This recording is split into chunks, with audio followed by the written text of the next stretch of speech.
বাংলাদেশ জামাত ইসলামী নারীদের প্রতি সব সময় সম্মান এবং মর্যাদা রেখে আমরা চলি। বিশেষ করে আমাদের আমিরে জামাত ডাক্তার শফিকুর রহমান নারীদের ব্যাপারে সব সময় তিনি উচ্চ ধারণা পোষণ করেন। তার বক্তব্য, তার সমস্ত বিবৃতি, তার সমস্ত আলোচনাতে নারীদের অধিকার রক্ষা, নারীদের জন্য নিরাপত্তা, নারীদের জন্য সব ধরনের ফেসিলিটিস এনশিওর করার জন্য তার পক্ষ থেকে, আমাদের পক্ষ থেকে আমরা বলে আসছি। আমাদের যে ম্যানিফেস্টো দিয়েছি সেখানে দেখবেন নারীদের জন্য আমরা সর্বোচ্চ সুযোগ সুবিধাগুলো অগ্রাধিকার ভিত্তিতে বাস্তবায়ন করব। আমরা সেই প্রতিশ্রুতিগুলো দিয়েছি। আমরা যে পলিসি পেপার দিয়েছি সেখানে এই কথাগুলো বলেছি, এবং এই কারণে আজকে নারী সমাজের বিপুল সমর্থন জামাতের দিকে আমরা দেখতে পাচ্ছি।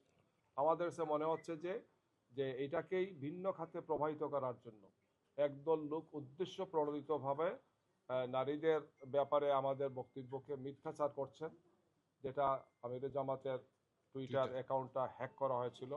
আমরা কয়েক মিনিটের মাথায় সেটাকে আবার দেখেছেন আপনারা, আমরা আবার রিকভারি করতে পেরেছি, এবং আমরা দেখিয়েছি যে এই ঘটনার সাথে যারা জড়িত তাদের মধ্যে বঙ্গভবনের একজন কর্মকর্তা জড়িত, যার ইমেইল থেকে এই ইয়েটা, যেটা বিশেষ করে যে ভাইরাসটা সেখান থেকে করা হয়েছে, পাস করা হয়েছে, এবং সেটা তদন্ত করে তার ব্যাপারে অভিযোগ আসছে। তাকে পুলিশ গ্রেফতার করেছে, তাকে আইনের মুখোমুখি করেছে। আমরা এই ব্যাপারে মামলা করেছি, একদম সুনির্দিষ্ট মামলা করেছি। মামলা তদন্তাধীন আছে, ডিবি তদন্ত করছে।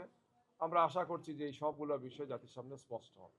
এই সবগুলোর কারণে আমাদের মনে হচ্ছে যারা আসলেই নারী বিদ্বেষী, যারা নারীদের উপর হামলা করছে, নারীদের সম্মান মর্যাদা নিরাপত্তা নিয়ে যারা বারবার হুমকি দিচ্ছেন, নারীদের কাপড় খুলে ফেলবেন এমন সব শব্দ ইউজ করছেন, যেটা সাধারণত ভদ্রলোক, শালীন লোক এগুলো ইউজ করেন না।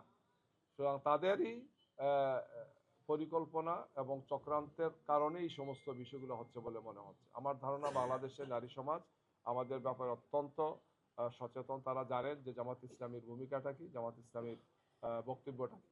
আমরা গত সপ্তাহে এখানে আসছিলাম, আমাদের কেন্দ্রীয় মহিলা বিভাগের নেত্রী এখানে আসছিলেন, যারা সবাই প্র্যাকটিসিং প্রফেশনাল।